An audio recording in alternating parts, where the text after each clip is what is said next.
One of our players just got named as a finalist for the Blitnikoff Award for top receiver in college football, David Bell. The biggest bust in Big Ten football this year is going to be David Bell. Everybody knew he was going to get the ball at Purdue, and they still couldn't stop him. Each and every day I play so hard because I know it's stuff that I have to get done in life, and right now, like this is going to help me get to that point. When the stage is the biggest and the lights are the brightest, he shows up. David Bell, he's always open. He's big day. You know, David Bell's outstanding. Bell sliding and making the catch. That boy good. He's going to play a lot this year. What I do?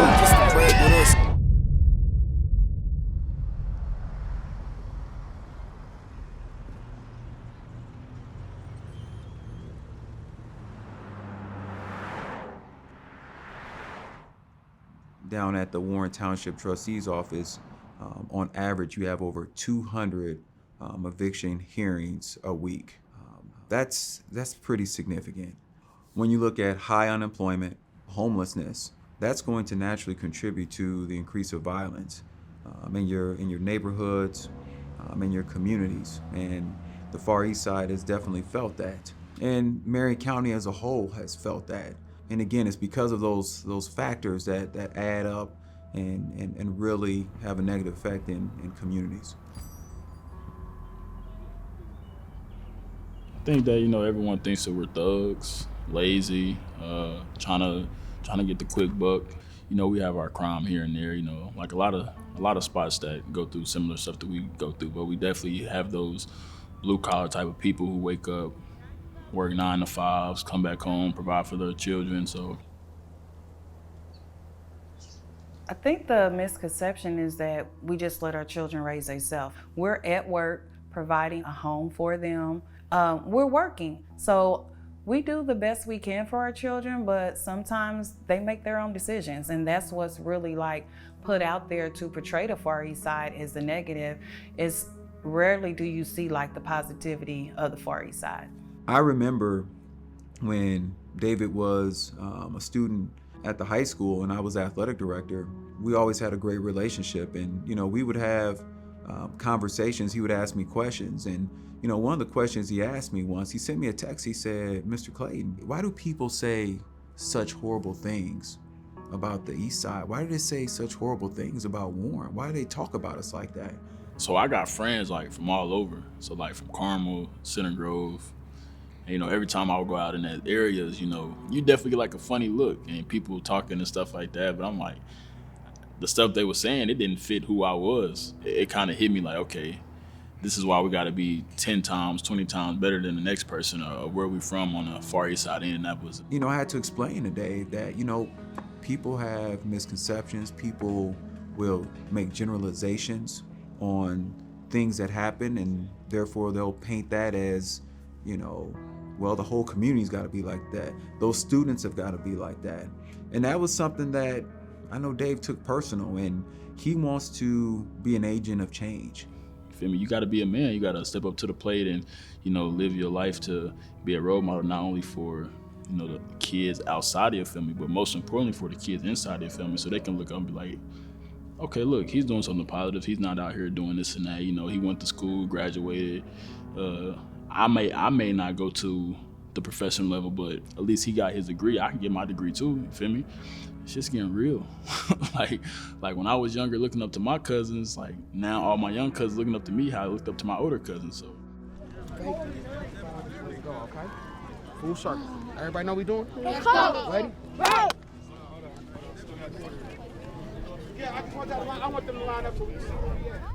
It was fun playing out here. This definitely separated the boys from the men out here. It's definitely because a lot of hard hitting, blood shedding, tears, all that. But it's definitely good to be back out here because I know when I was in 7th and 8th grade, the league kind of died down. So it's good to see the kids out here, enjoying it how I used to enjoy it back when I was their age too. During the pandemic, they opened the doors for me to let me train here so I can stay in shape and stuff like that. So it's good. That's why I like Warren so much. It's always a family environment. Whenever you need them, they're going to come through for you. What's up? What's going on, man? Not much. How you been? All right, I'm good, man. How you doing? What's up, bro? He watches your videos all the time. You got a game today? Yeah. How you do? Bad. Bad. Good. Lost though. Thank you. Hey, guess what? I remember when he was that big.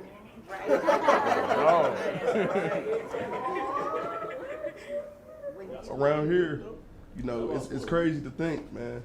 You know, because around here now, the big name is David Bell. Everybody wants to be, you know, David Bell. And, you know, like when I was in school, you know, it was Darren Evans, Jeremy Fence. You know, now you ask these guys now who Darren Evans, Jeremy Fence are, they like, I don't know, but I know David Bell. I see this young man running up the stairs all by himself. No coaches, no buddies, just one dude running up and down the stairs. And I'm new here. I just moved down here. Then we're coaching, and I see him put a wind chute on. He starts running to the back of the end zone all by himself still, just grinding.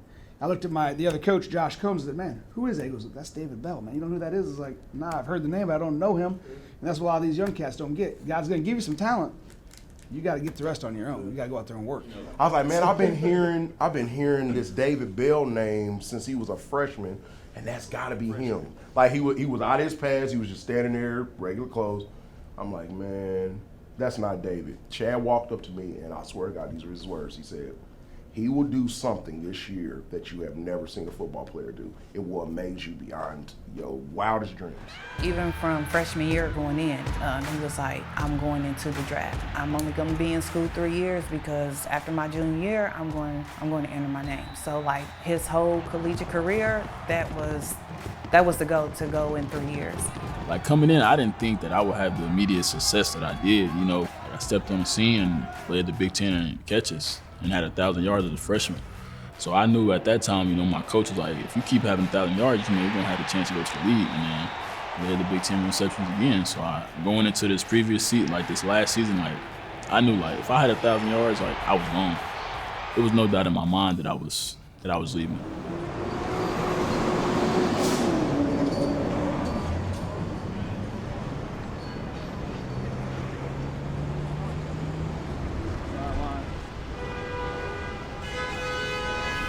Excited for the opportunity coming up. Been working hard for it. You know. A lot of people doubt me, but it's cool. Been doubting my whole life, coming from Indiana, going to Florida, so it's nothing new. But when it's all said and done, you know, like I said before, I'm gonna be one of the greatest to ever do it. Yeah, the New York City trip, went out there to see my agency, Banner Sports. Got the opportunity to meet Gary V. What up, Gary?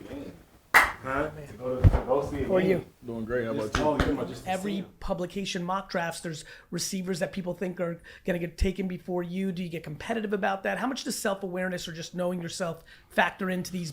This is one of the biggest life moments that a professional athlete will have, which is the scrutiny of them going into a draft. How do you think about that?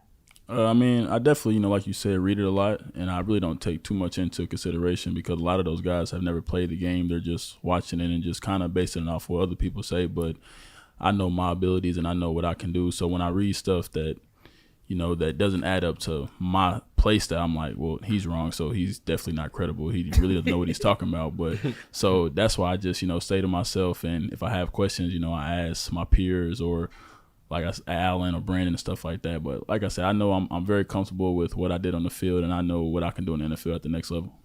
Interesting. Do you feel like, are you a player that feeds off the crowd in any shape or form, or is it just all quiet? Cheering and booing, it's all the same. It's not really affecting you one way or the other. Yeah, it doesn't really affect me one way or another. You know, that's kind of how I grew up. I was always taught to just, you know, block out the noise, whether it's the praise or the boos and stuff like that. So that's just how I live my life. You know, I take it one day at a time and just try to stay even keeled. It definitely is really stressful. I mean, because you know what you did in college, but you know that this one performance at the end of February, beginning of March can dictate a lot of stuff. So when you don't perform the way that you want to perform, it's like basically what you did, no matter what you did in college, like what you did is basically not down the drain, but a lot of people look at that combine performance like, oh, he ran this. He's not gonna be good in the NFL. You know, I ran a 4.65. He's not gonna be good in the league. Like, Matt, who are the top prospects at the quarterback position still on the board tonight? Marcus might come take my job next. Day 2 of the draft, first round was yesterday. So now, you know, just back out east. Well, it all started gonna get a cut by Frank. Been cut my hair since high school, so hopefully he don't take too long. With Buddy here, so I can get in and out and continue to do what I got going on. But I'm just excited to hopefully get my name called today and just hear all them dreams come true. Man, I ain't really thinking about it, I'm just trying to keep my mind off of it until 7 o'clock. So I'm just trying to keep busy. To somebody out here, they gonna want to be just like David, some young wide receiver somewhere. So one day I'll make it to the NFL like David Bell.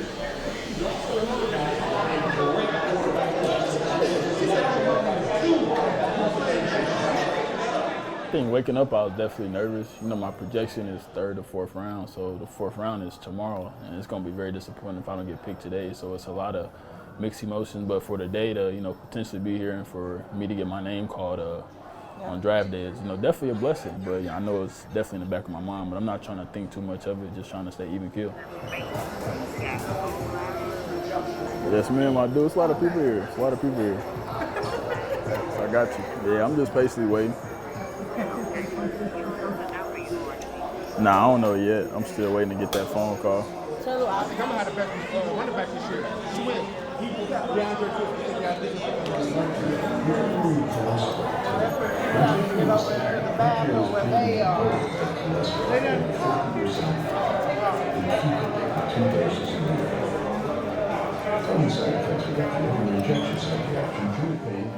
I was getting anxious also because the night was getting late, getting more close towards the end of the draft for that night.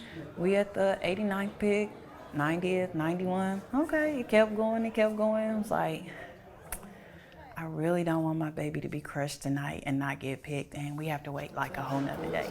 And I'm just get this call, bro. You're nervous as hell. I'm nervous.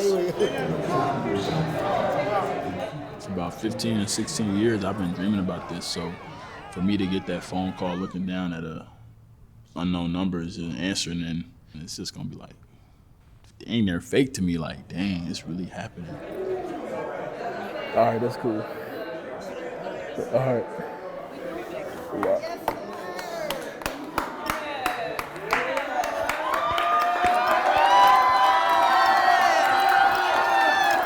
Good job.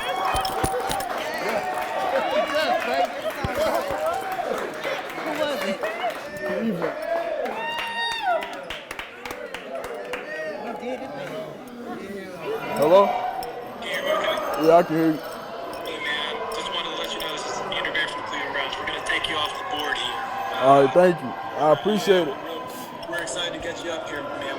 We enjoyed spending time during the pre-draft process.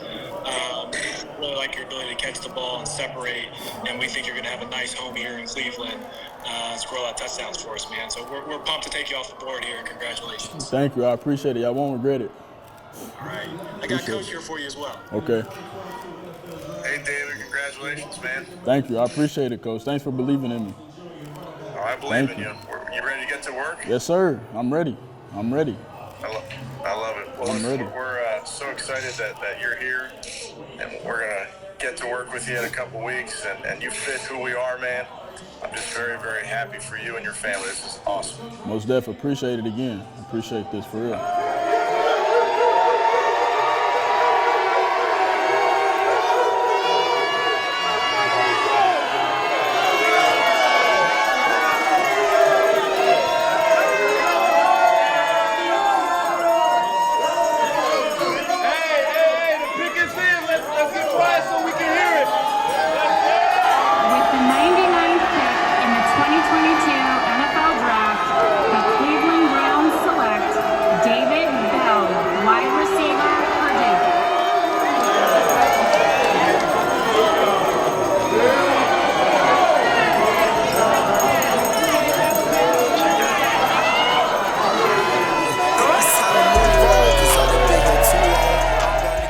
I think the reason that I play football because it opened up a lot of doors for me that I knew that I wouldn't reach if I didn't play football. I know in a few years I'm going to be able to have business opportunities, and I think with my football abilities, why not, continue to play football to open up these other doors, because football's not gonna last forever, but I think that's really my why, is just having an opportunity to, provide for my family, hopefully come back on the Eastside and, build a community center, being able to do different things in the community. Like, I really think that's my why. And that's why, each and every day I play so hard, because I know it's stuff that I have to get done in life. And right now, like, this is gonna help me get to that point. Think it's time to move on, cause I done been here too long. You bound to get checked without that piece, you better not move on. Think it's time to move on, cause I done been here too long.